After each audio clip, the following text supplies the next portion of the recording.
What's going on, everyone? Welcome to another edition of 27 and Q on location with that man right there, the the two-time Super Bowl champ from the New York Football Giants, number 27, Brandon Jacobs.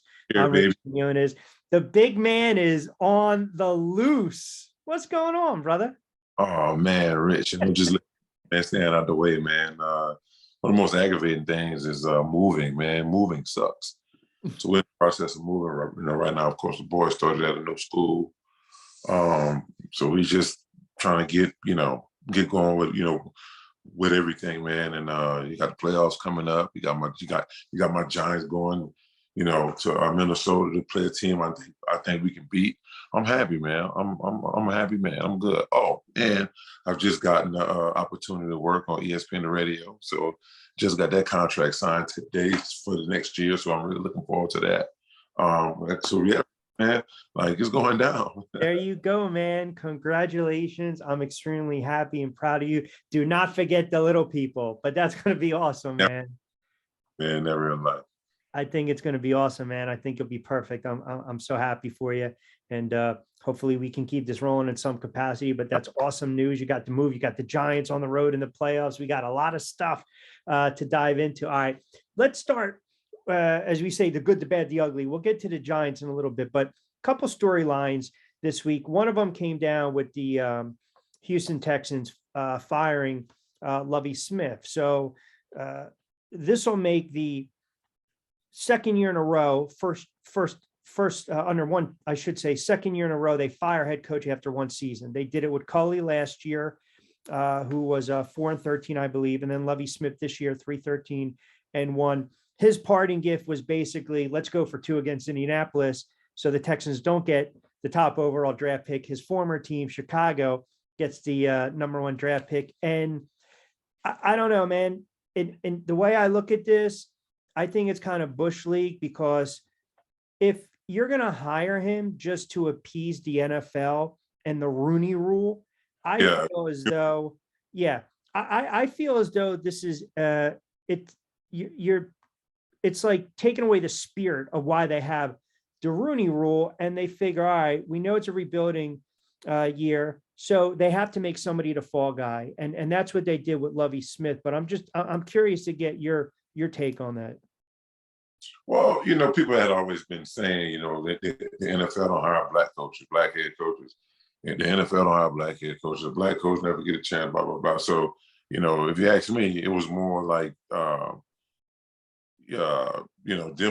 just giving them opportunity to, like you say, appease the crowd, appease the community, right? So they didn't really want to give them opportunity, but they did. And that's, and this is the outcome, right? Any coach that has gotten first, a head coaching job, they always give them more than 1 year. That's minimum.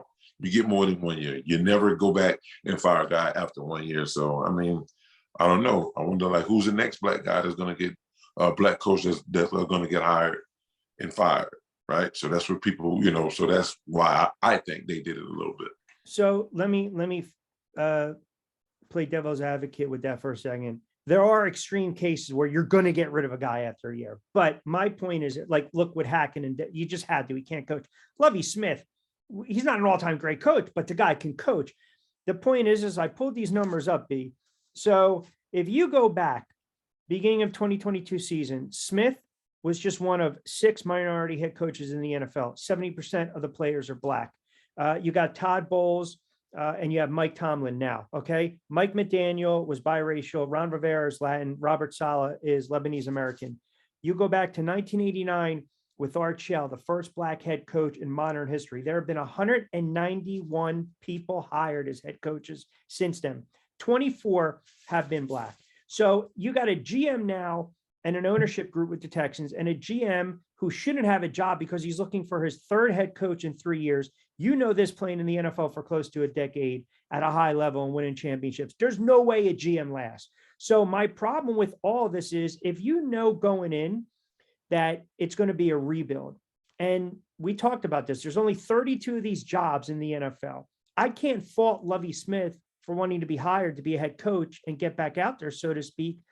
But if you're the Texans and you know you're going to suck and you're going to have issues and you're rebuilding and whatnot, then shouldn't you allow him to play the hand out? That's my point. And then you do it later on in the night, you get rid of him a couple hours after he basically stuck it back. So to me, this basically is the antithesis of the Rooney Rule. It's a total contradiction to what the NFL preaches, and that's what I have a problem with. If you're a black head coaching candidate, why the hell would you even want to go and play, or I should say, coach the Texans if you believe after a year, if you don't win 7, 8, 9 games in a division, you're going to be out on the street? You go on, and I think, that's kind of the same situation I think that Dion was dealing with the whole Auburn situation. I mean, I don't think he wanted to go in there behind Harsin after they had Harsin 2 years, I think, maybe 2, 3 years, maybe, and they fired him.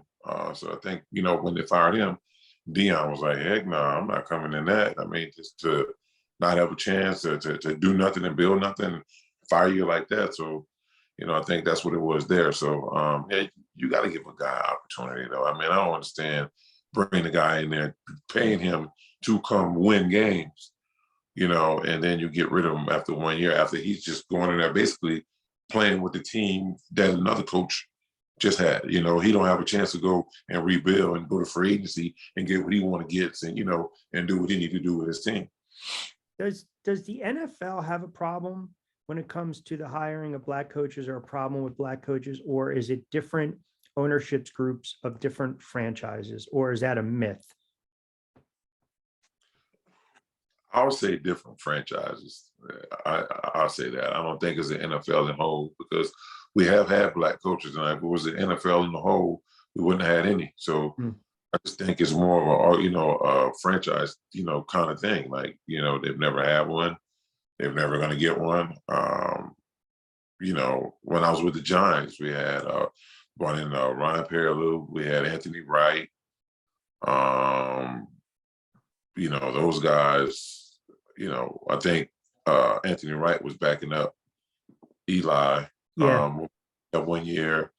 And then as I was on my way out, they brought in Ryan Perrilloux. He came from LSU.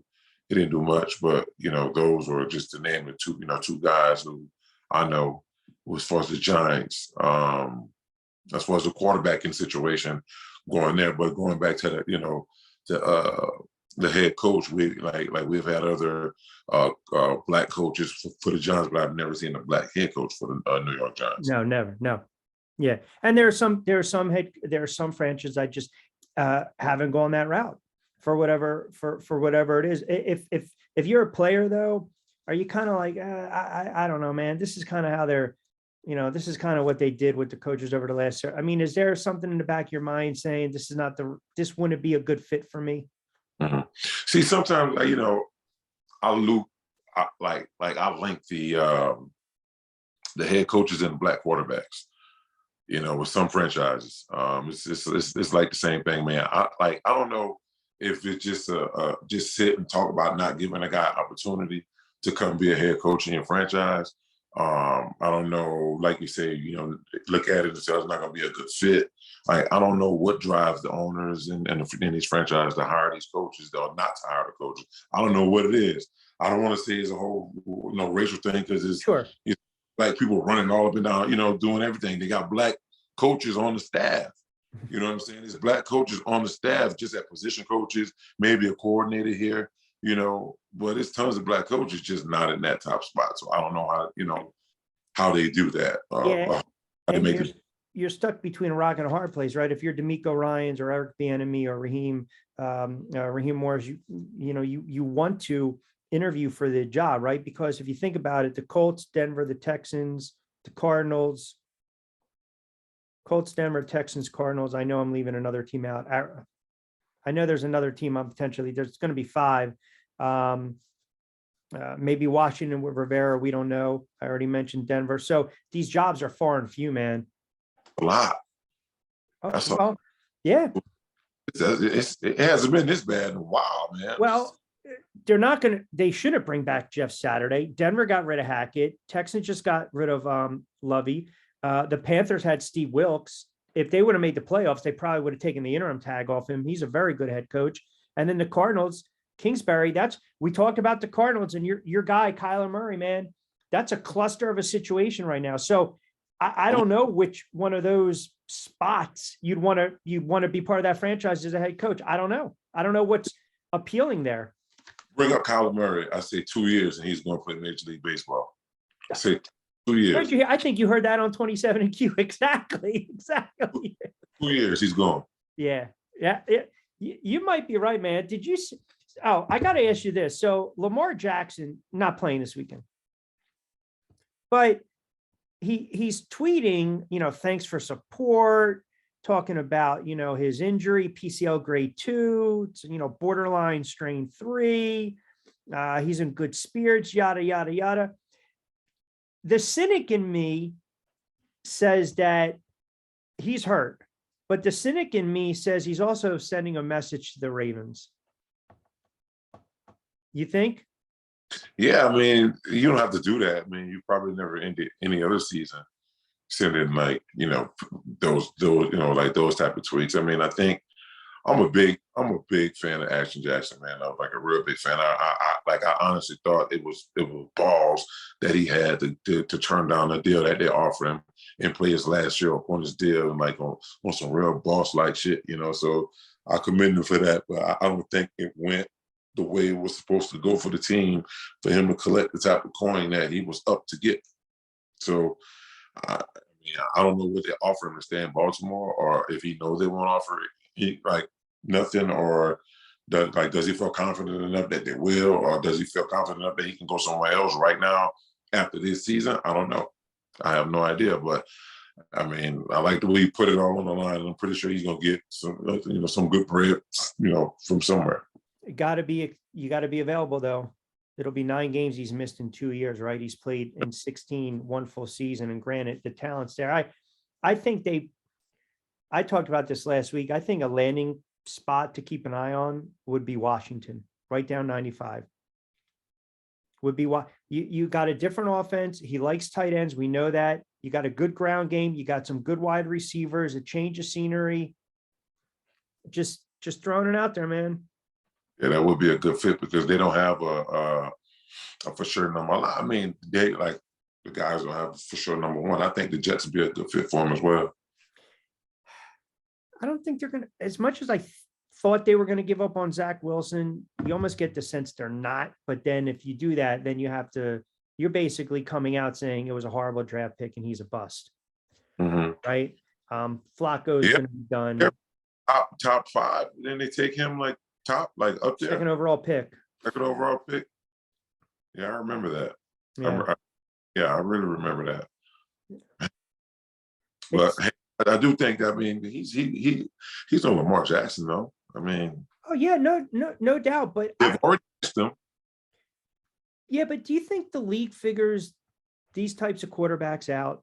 The ones that scramble a lot and tough at times to stay in the pocket. He's made some mistakes. We saw it against the Giant game. Or maybe you have to cater your offense around him, and Baltimore's a bad fit.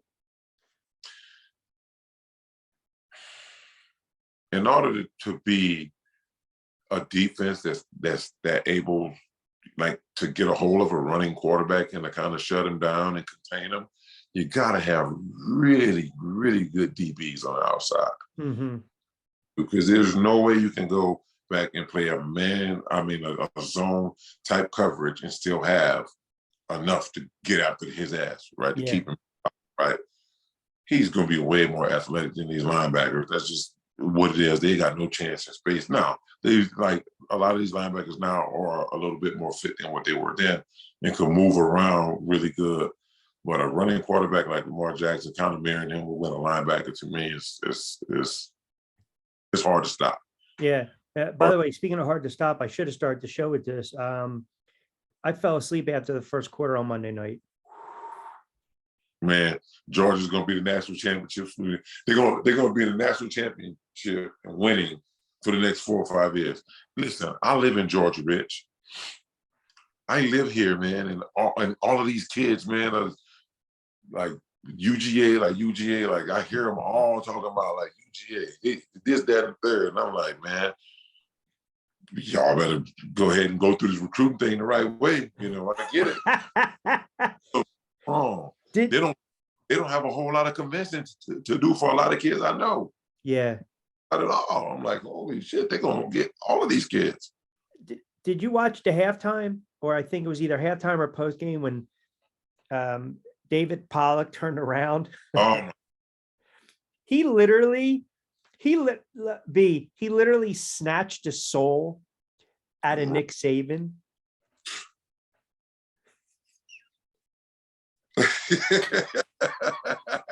But you know what's going to happen? Every year Alabama misses the college football playoff, they come back and they win it again. So, I mean, Georgia's right now is minus 300, not good odds, but you got Texas to see what happens if Arch Manning starts. You got USC, Ohio State, Michigan. We don't know what's going to happen with Harbaugh. Sleeper team, Bayou Bengals. That's my sleeper team. Who? That's next year. What team? Watch. The Bayou Bengals, Louisiana State University. All right, there we go. All right, we'll get to the Giants in a couple minutes. So I wanted to get into this Dana White situation because it was exploding on social media. Everyone was coming out. The slap heard around the world, so to speak, him and his wife in Cabo. And a lot of the media kind of like hush, hush, right? And I saw a lot of athletes on social media, bring up what's transpired with football players and how they're going to get suspended or they're going to get kicked out of the league. They're going to get fined. They're going to get cut. They're going to get released. And my thing was, if this is a commissioner of a league or a president of a league, so to speak, and that's on film and that's on camera, you're pretty much going to be out of a job. So let me just say this. President of UFC, their parent company is Endeavor, and the broadcast partner, they do a lot of stuff with the mothership. 9 to 10 billion they made, I think it was last year. And Dana White's, his value is about 500 to 600 million dollars. He's so defiant after the fact, basically just saying, what do you want me to do? It was a mistake. I have to walk around and live with it. But I can go back a couple years ago. He said that if you put your hands on a woman, there's no turning back. Your career is pretty much done in the UFC. So he cut one fighter for doing that. And then I can go through the litany of the NFL with players that we've talked about. I mean, I don't know. I feel like this is kind of let's just turn a blind eye and ignore what happened. Yeah, when it's like this, and Dana White kind of got everybody by the balls in this situation. To be honest with you, what are you gonna do? He's the president of the UFC. He makes the decisions. Yeah, decisions. Now I don't know what he can do. Maybe he can donate a whole bunch of money to something. I don't know. But do you believe a lot of times when something like that happens and it's caught on film, that's when the apologies come out? Because people will say, well, if it's caught on film, what are you doing behind closed doors? Now, again, you don't want to speculate, but I go back to Ray Rice. That was caught on film. And you remember Ray Rice turned around with that suspension. That was an indefinite suspension, but he appealed it at the time to the NFL and the Players Union because he felt you're not supposed to be suspended twice for the same, punished for the same behavior, so to speak, which violates the league rules. He won that appeal. And he tried to make amends. And then basically he got blackballed by the NFL. I mean, he quietly just he even said, I'll donate yeah. It's too big of a fish to fight. You're never going to win that. They don't want you in, they don't want you in, and that's that. So, but yeah, I mean, I think, as far as Dana White's concerned, it's not a whole lot that we can do. It's not a whole lot, but the thing that kills me is people always trying to downplay one situation to the other, right? So what Ray Rice did, he drug her, he beat her, he kicked her, he beat her, he kicked her, and Dana White just defended himself and hit her with reaction, I guess, whatever it is, to defending himself. But they tried to say, well, he did this and then he did this, so it shouldn't be punished the same. They still should be punished the same. Don't care who it is. I don't care what the situation is. He hit her. It's all the same, right? Yeah. So, yeah, I don't know. Just that, not being able to do anything about it is one thing, but for people to support it and give it less smoke, then the other one is just absurd to me. Listen, agree 100%. You got to get the same type of energy across the board. I mean, and I honestly think a lot of the MMA community didn't want to touch it because they don't want to shit where they eat. They don't want their press credentials revoked. They don't want access cut off or denied. And you're dealing in a guy in Dana White that despises the media. He basically dismisses the media. So, all right, midway through 27Q alongside the moving part right there, number 27. Going on, man, Rich? I got a lot. I can tell you're not comfortable in your space right now. Yeah, you can tell. Like I'm kind of like looking around, like it's just a new house. This is a new house. I usually be in my basement, in my other house, which is an hour away, almost. So, and we haven't, we moving and we're trying to get it right, man. But I'm a little bit off right now. I get the sense of like, and I have to break your balls when you're in the house. That's when you're in your giant blue. Now I'm starting against, maybe the San Francisco 49er, Brandon Jacobs. He's not comfortable. Like, man, who's that sitting next to me? He's not comfortable in his element. Oh man, that's too funny. Moving's never a fun thing. All right, Giants on the road, wild card weekend. They took care of business against the Colts. Now they take on the Minnesota Vikings. I think this is a game, even though they're a slight dog in this one, obviously familiarity, losing on a 61-yard field goal. Let me ask you from a player's standpoint, first time in the playoffs, right? Because it's still a relatively young team. When you guys went there in 2007 and then won it, you had the experience for the second time around. What kind of message would you convey to the young guys first time, January football? Well, this the week that can really make you be that team. Just all of a sudden go 4 weeks and hit everybody in the mouth, because this is the next point. Like, this is the next level now. This is the tournament. You made the tournament.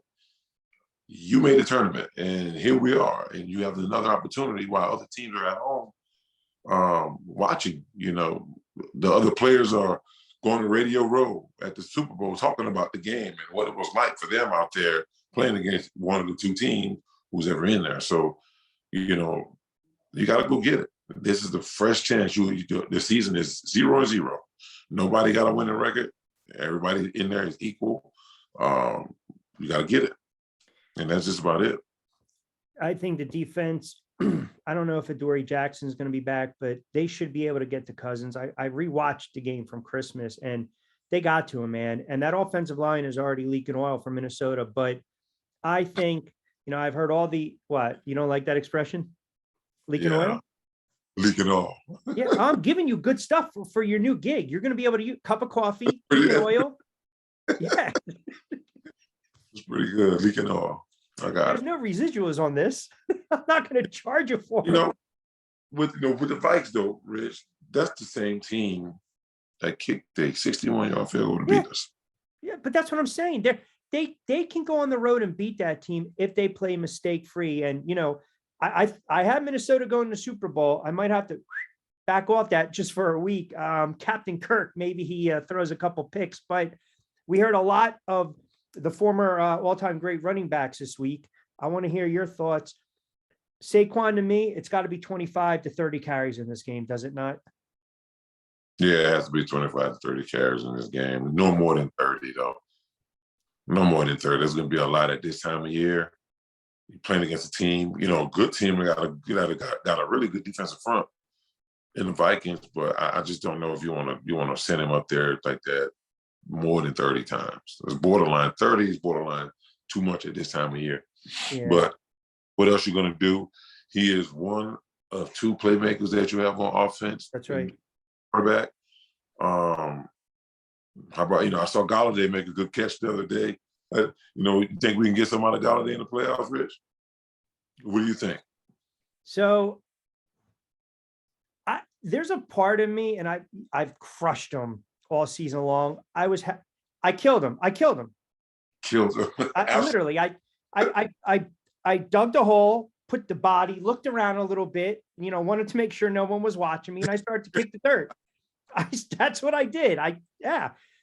But he made such a great catch, and it was such a tease because you're like, man, that's why the Giants signed him to $72 million to go up and get it. It's not going to shock me if they target him 6-7 times in this game, because you're going in there thinking Hodges, Slayton, Richie James, Bellinger. All right, we key on Saquon, let Daniel Jones beat him with the arm. And I think there's going to be some spots if they double Slayton. I don't think they're going to double James, but if they double Slayton and these guys can't get loose, if these guys can't get open, so to speak, get separation, I think there's going to be an opportunity for Golladay where he might catch a couple balls, and maybe he catches a big third down pass to keep a drive alive. It would be great. Isn't Golladay like 6'4", 6'5", something like that? Yeah, he's a big target. They got him to go up and get the 50-50 balls. Well, hey, Mr. Golladay, we need you, man. Got to come through. I think the X factor is going to be Daniel Jones's legs. I really do, man. I think they're going to try to run some RPOs. I think they'll get him, roll him out of the pocket, get him to make some plays. And then defensively, you get to Cousins.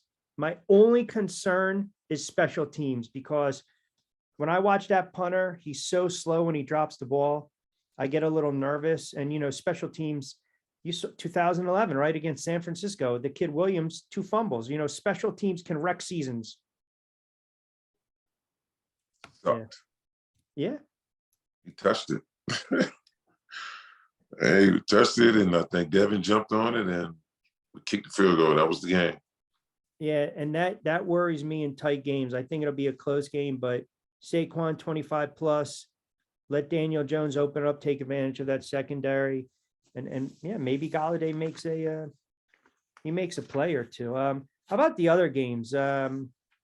Jacksonville and the Chargers. You've got Baltimore and Cincinnati, so no Lamar Jackson against Cincinnati. San Francisco's won 10 in a row, and they're doing it with their third quarterback against Seattle and your guy Geno Smith. San Francisco's a tough nut, man. They're a good team.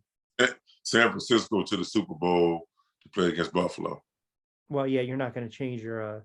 I'm not changing my Buffalo. I'm not. I'm in this, and I said San Francisco the whole time too. So those are the 2 teams in the Super Bowl. Yeah. We got it on the record. I had Minnesota and the Chargers. I'll tell you what I think is going to happen. The Super Bowl. That's who we predict. The Los Angeles Chargers going to the Super Bowl. That's who I had when we did the show the first week, because you asked me if someone was behind me, if they put a gun to my head. Yeah. I remember.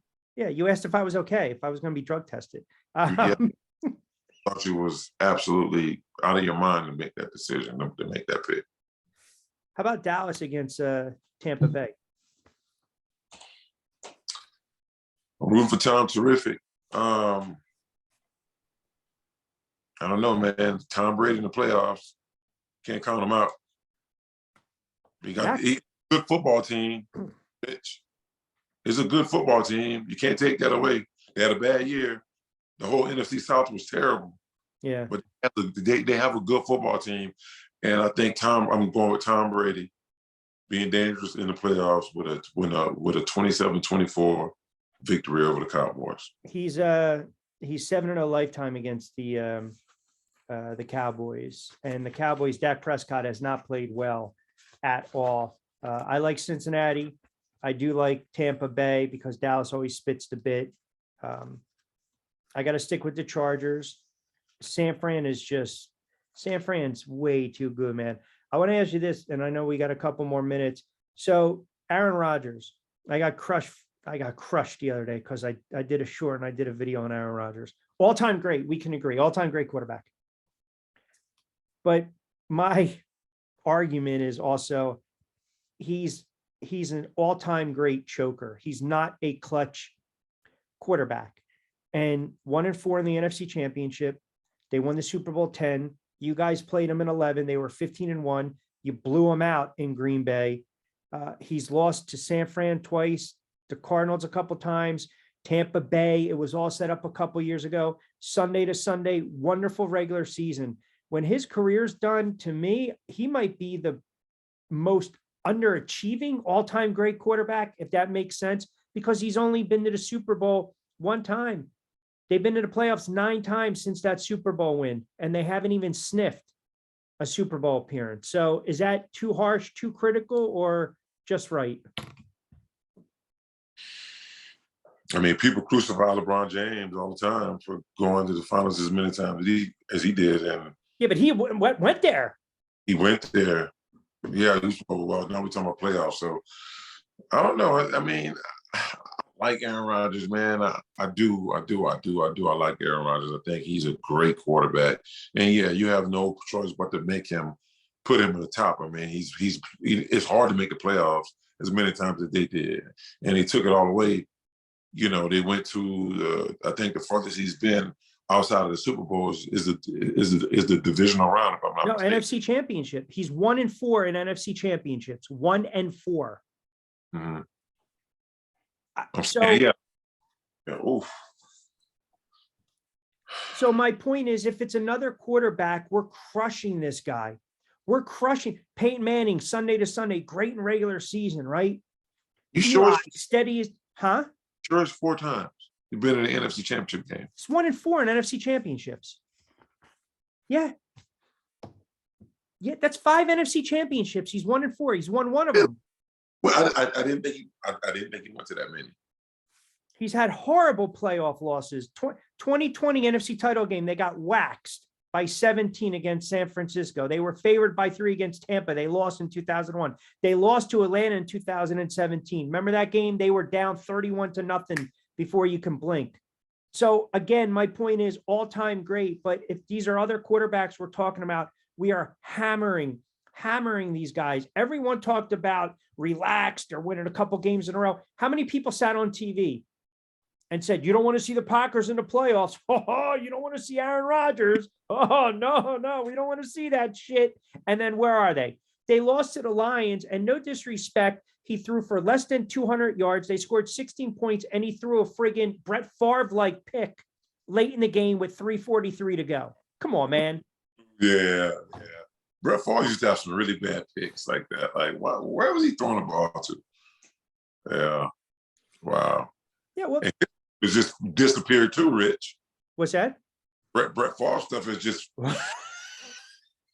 disappeared. It's gone. Like, it never happens.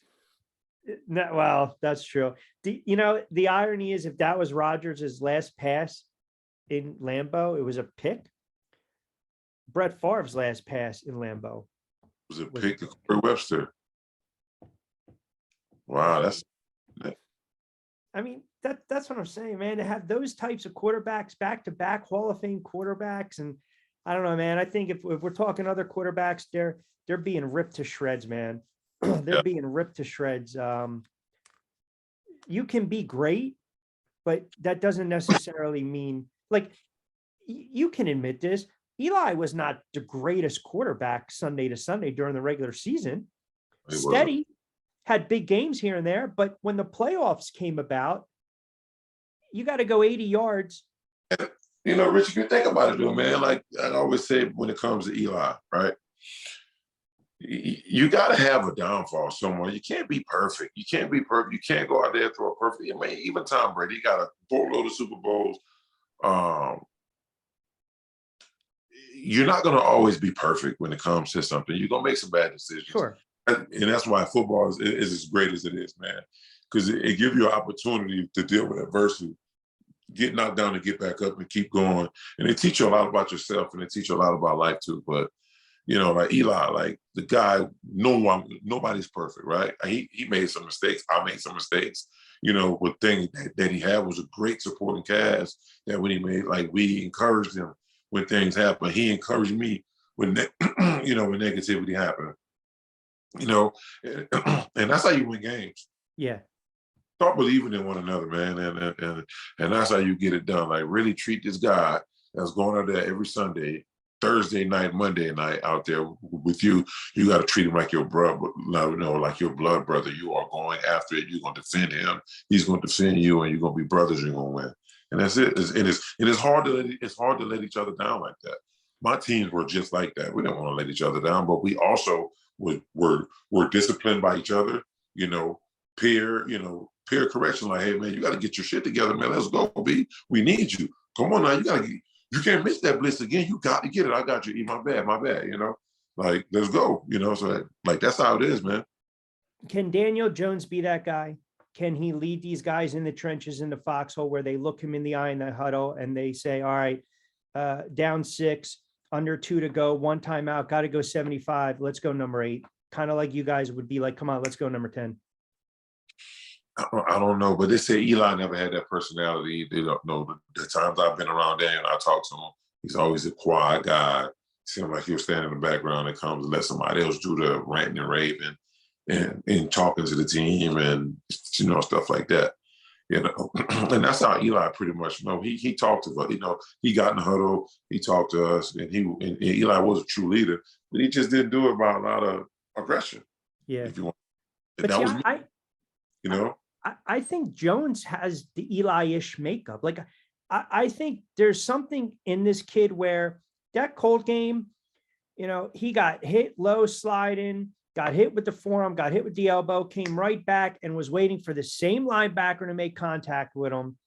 And he went in for the touchdown. Like there's something like there's a little edge to Daniel Jones. I don't think people really, just that quiet confidence like Eli, but not, maybe a little more fiery to be honest than Eli was. But I see him and the players, they play their asses off for him. Like you guys did the same thing for number 10. That's everyone saying this is a career defining game for Daniel Jones and Saquon Barkley. I mean, career to do, like, can the Giants retain both of those guys? I don't know. Can they? You think the Giants could keep both Saquon and Daniel Jones? You think that's possible? It's yet to be seen. The bigger question is, can those two carry them just to start to a win on Sunday? And I believe they can. And if they do, I think that answers questions. I can't say it's a career defining, because you guys went through this in 2007, man. Eli threw 17 picks in one game against Minnesota. It felt like 4 of them were run back for a touchdown. Come on, man. I'm just being honest. They destroyed us. Yeah, they wanted to run Coughlin and Eli out of town. But so everybody, it was like cut everybody on the team. Let's just get a whole new set of 53 in here. Just get rid of every damn body. That's how it was. We just kept playing though. That's my point. And you figure it out as you go. No one's going to sit there. If you guys lost to the Pats in the Super Bowl, you can't really say that's a referendum on your squad or somebody's veterans' career. That's why I still think these guys are still in their infancy. They're young in their career. But yes, you would like to see them go on a road. They go on a road and win a playoff game in a hostile environment against a good Minnesota team, whether people think they're good or they're overrated or not. I think that's going to speak volumes in what the Giants decide to do for those two long-term. I believe Daniel Jones is going to get signed. I believe they'll 3-4 year deal. Saquon, he's proved his worth, man. It's just, what do you do? Who do you give the money to? Who do you give the bag to? Who do you tender? Who do you franchise? Well, what could they possibly do? They're not. I think they have a chance to tender Daniel Jones before they do Saquon Barkley. Because you said they don't pay running backs. Yeah, I mean, I've never seen. I mean, I shouldn't say they won't pay running backs, because they probably give them a hefty penny more than they've ever gave a running back. The Giants, but I don't see them giving him the Christian McCaffrey, the Ezekiel Elliott. I don't see the Giants giving him that type of coin. Do I think he deserves it? Absolutely, but I don't see them giving him that type of money. But what do they have to even give? I mean, you can't bring in Daniel Jones for 3-4 years and go, let's say, $40 million, $45 million and have room to give Saquon anything. We still have Kenny Galladay there. So it's going to be difficult to watch this regime done. I really want to see how they can work that. Yeah, they'll figure out a way to get Galladay off the books and what. I mean, if you are, there's reports that they're making progress with Daniel Jones. What kind of numbers you think you're looking at? I mean, if the quarterback market is booming, so you got 9 of the league starting quarterbacks are paid at least $40 million on an average annually. So his projected salary, according to Spot Track, would be 26.5. So it's a 3-year, $76 million deal would be, quote, fair for Jones. They're projected to have the third most salary cap space in the NFL this offseason, $56 million. So you said 4 years, $76 million. 3 years, 76. They're going to have $56 million in cap space, but that's going to disappear quickly if they extend Saquon Barkley. And let's not forget Sexy Dexy, who's an all-pro, Dexter Lawrence. So I don't know if they're going to give Daniel Jones that much money. I don't see that. I'll tell you what's going to happen right now, man. If he decides to walk and get the bag, I don't want to hear one friggin' Giant fan complain, because they were the same Giant fans that were trashing this guy. Yo, no, and you know, I said that on Twitter, because every time you look, everybody was saying something so bad about Dane, even since, since draft day. Since draft day, what the heck are we going to get this guy? Blah, blah, blah. What has he done? Blah, blah, blah. He went to do. Well, he ain't went in college. All this shit about Daniel Jones. I'm like, give the man a shot. Like, give him a shot. Like, everybody talking down. Like, they killed Saquon as well. Why are we taking a running back so early? Yeah. We got him. Blah, blah, blah, blah, blah, blah, blah. No. So full disclosure, I Jones won me over, and I had no issue because I thought Saquon was a great player. I didn't where he was drafted, whatever. Did I write him off after last year or go? Yeah, I did. I said it on the show, and I was signed it. Yes. The mailman picked it up. He's going. Get it notarized. I was 100% wrong. 100% wrong. I would love to see both of them back and you build around them. I think there's something to be said, but the market and the nature of the beast and the NFL, it doesn't work like that. So it's okay to be wrong on somebody too. Like I was wrong on Zion. I was wrong on that kid. He was dominating, killing those kids in high school. I said, there's no way in hell he's going to be able to do that in college. There's no way. They're a lot bigger. Those kids. Yep. So they're going to let him go to the goal and dunk whenever he wants. Yeah. College comes, he won't be able to do that shit, blah, blah, blah. No way. Got in college, he did the same thing. Yeah. I said, well, you can go to the NBA and do that. The guys are much bigger. They're older. They're not going to let him come in and do that. And he's same thing. So I was wrong on him the whole time. Actually, listen, my friends remind me all the time with Saquon. So they daily, you said he was, hey, I admit it. That's the difference. We admit it, right? We're not going to scream at the mountain and try to push a narrative. So, all right. Let me get you out of here. Give me a prediction, Giants game, Giants and Vikings. What's the score you got? Giants going to win the game by 4. So that way, that long ass field goal will not help. They need a touchdown. Giants 24-20. Confidence level. What is it? Is it puffed up with the Duke, or is it deflated? Giants 24-20, baby. Let's see what you got there, Rich. The Duke. So what was the other ball you had? The Duke too. So when we do our picks, right? You like this one?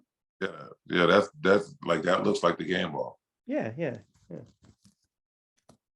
Might have to mail this and get maybe like a little 27 on there. I'll be up. I'm going to come up that way, and we're going to do some boxing. Yeah. So listen, before you good humanities, what's the new gig? So everyone can know again. So just got a job offer with ESPN and radio, starting here pretty soon. Looking forward to it, man. And look, I'm looking forward to continue with you, Rich. I'm just excited, man. It's just an opportunity that just came to me. via email. Got it. Yeah, heck yeah, I want it. Like, let's roll. So I think it's gonna be more local stuff down Nice. in the southern part of the country, SEC land.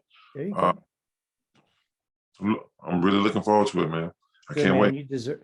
No, you deserve it. I'm proud of you. I'm happy for you. I can't wait to tune in, man. Because if you're saying shit that I don't agree with, I'm just gonna start blowing up your phone. That's it. Hey, make it do what it do, baby.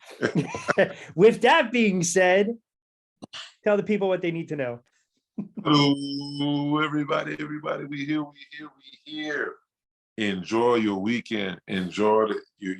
Most people have for a 3-day weekend is MLK weekend. So go out, enjoy, stay out the way. All right. Be nice to everybody. Have great humanities. Please. Thank you. Do your thing and fucking enjoy life. Everybody have great humanities. Enjoy your weekend. Kids, be careful. Be safe. Peace. With the 2-time Super Bowl champ, the movable one, number 27, Brandon Jacobs. I'm Rich Quinones. Appreciate everyone keeping us locked in for another edition of 27 in Q. We will hopefully talk to you next week when this guy's all fully immersed in his new surroundings and settings. You'll be all right. I appreciate you, brother. Yes, sir. All right.